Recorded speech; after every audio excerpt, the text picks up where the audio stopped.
Hey, Lily Wong here, and this is Fly with Lily podcast. Life can throw us unexpected curveballs of all kinds, from the loss of a loved one, career change, or family problems. For me, it was the loss of my mother and my marriage. The worst experiences of my life led to the most euphoric learning experience and life journey I ever could have imagined. My journey let me dive within myself, overcome my fears, drop disempowering beliefs, and remove mental limitations.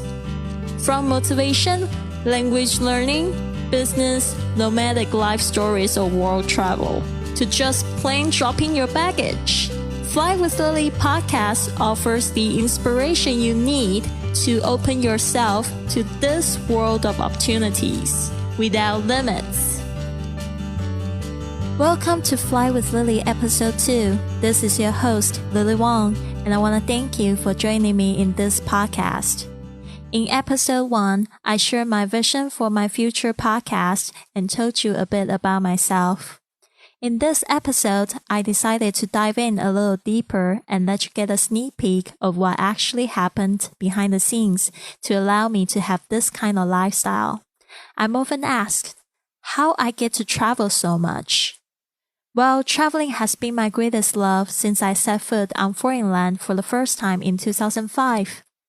It's really because of my passion for seeing more of the world and my obsession of learning. Traveling is indeed my form of self-education. Not only do you learn about other cultures, you also get to learn a lot about yourself. For example, I learned that I could turn strangers into friends instantly. It happened one time when I was riding a subway home in New York City. I started chatting with a girl who was getting out of the same premiere I went to, and we happened to take the same train and car home. We started to chat and were having great conversations. She gave me her phone number when she rushed to get off of the train. I made lots of friends internationally that way, and I'm still practicing the skill today. I also learned that I was a better snowboarder than a skier. When everyone around me tried to persuade me not to try snowboarding the first time when I hadn't yet learned how to ski, I went anyway and I turned out to be better at it. See, travel also makes me realize how capable I am. One of the side effects of traveling is that once you are bitten by the travel bug, you will always be happily infected. I recently got my first tattoo on the top of my feet. It is a world map inspired by an Indian henna design. Every time people ask me about it, I reply back, "The world is at your feet. Go explore." If you follow my Instagram or Facebook page, you will probably get the impression that I am constantly on the road.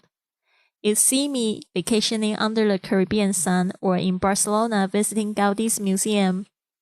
Actually, if I were to rewind a few months back, I wouldn't believe this would be a lifestyle that I'd be living as well. I probably have become one of those obnoxious people who I used to hate. It used to annoy me when people would show off their coconuts on the beach, or their passport which are running out of pages for stamps. I've had hundreds of followers who have admitted to me that they would like to trade my lifestyle with anything they've got. When they were asked why they didn't get to travel more, they often responded they didn't have enough money, or they were scared of traveling alone, or they simply had no time to travel. I understand that. I truly do. I was one of them.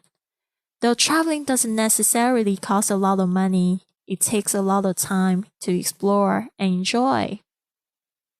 Although I was making a pretty good income and the flexibility at work allowed me to vacation 3 to 4 times a year, I still found myself chained to the life I had. Don't get me wrong, it's not because I wasn't location independent that I couldn't be happier. It's that invisible chain called responsibility that I had for myself. I was constantly having a battle with my inner thoughts. I'm an adult. I should act responsible. I should be happy to wait for my husband to come home and cook dinner for him. I should be content and happy about where I am now. I found myself having a lot of shoulds in my head. However, I'm a person who believes one should live under no rules and blossom like a flower as he or she explores oneself and lives life to the fullest. I secretly loathed some of the social standards, but I was educated too much by the people around me and wanted to choose the safer path. However, since my mind was always curious, which was probably one of the best qualities I had, I started asking myself a lot of what-if questions. What if I could just work anywhere in the world? What if I gave up my marriage and enjoyed adventures by myself again? What if I could do anything and knew I wouldn't fail? This is just an example of me. Even if your dreams and goals are not to explore the world as much as you can worry-free, I would still encourage you to write down 5 what-if questions to find out what's holding you back. You might be amazed by some of the questions you are about to ask yourself. So, if your dreams is to travel the world and live an abundant lifestyle, you definitely have to listen carefully to what I'm about to share. You will have to decide to give up the shoulds in your life and choose a working style that allows you to be able to work anytime, anywhere. For me, it was podcasting that sets me free. I found a niche that I could share in and add a lot of value to. Also, I didn't need to be at one location in order to podcast. I educated myself on how to run it and hired a coach to help me launch. I treated it like a real career, and it finally started to pay off when my business partners found me on the internet as I had gotten more and more popular. They promised to give me lucrative commission when I successfully refer people to their programs. One of my favorite travel quotes goes, "If you want to fly, you need to first give up the things that weigh you down." The hardest thing I had to do was give up my marriage. It was really not very easy because I knew I loved and depended on my husband so much. However, our relationship was very bland, and it looked like we both had different dreams and hopes for the future. If only I'd known myself better before we got married, I'd have known I truly desired more adventures in many aspects of our lives, including seeing the world with my partner. He preferred stability and security. Sadly, I waited a little bit longer after it all went south and had to also go through the pain of finding out he cheated on me. That led to the decision of taking off.